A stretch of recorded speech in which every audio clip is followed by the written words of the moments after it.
Hello everyone, I am Dr. Ruchi Malhotra and today we will discuss a very important topic while investing your money into stock market, that is fundamental analysis.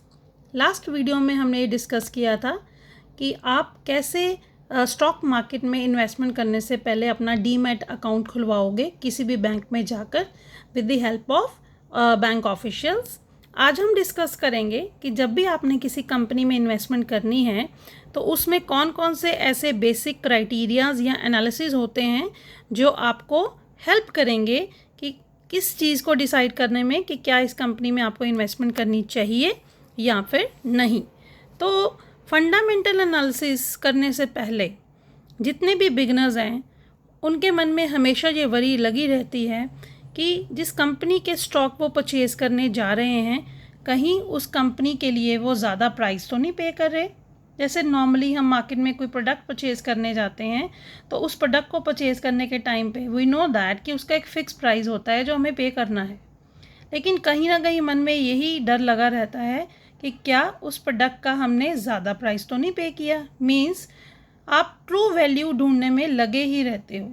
और जो fundamental analysis है वो इसी चीज़ में आपको help करेगी कि इस कंपनी में इन्वेस्टमेंट करने के टाइम पे जो आप प्राइस पे कर रहे हो क्या वो प्राइस फेयर है या नहीं।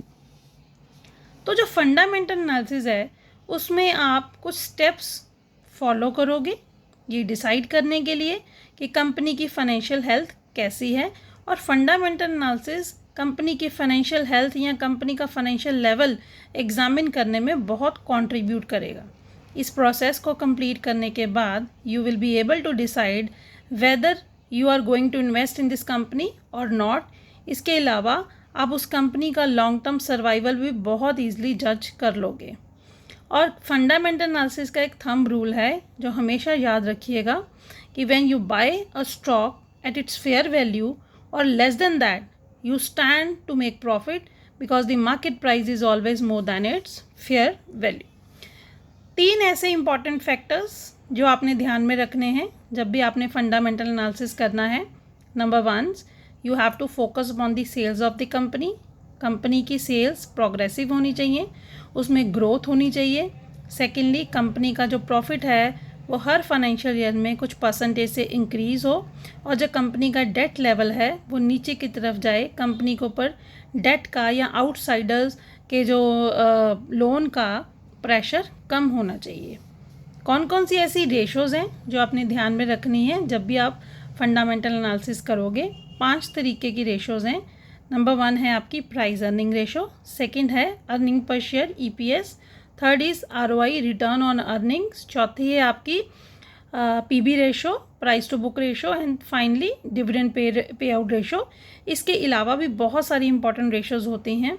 सो फ्रेंड्स, अगली वीडियो में मैं आपको कैलकुलेट करनी सिखाऊंगी ये सारी रेशोज़। मैं आपको फंडामेंटल एनालिसिस करने का एक प्रोसेस भी बताऊंगी। आपको ये भी बताऊंगी कि फंडामेंटल एनालिसिस में और आप कौन कौन सी चीज़ों को ध्यान में रखोगे। तो अभी फ़िलहाल के लिए मैं आपको गुड बाय बोल रही हूँ और नेक्स्ट वीडियो में हम जल्द ही मिलेंगे। Bye bye, have a nice day.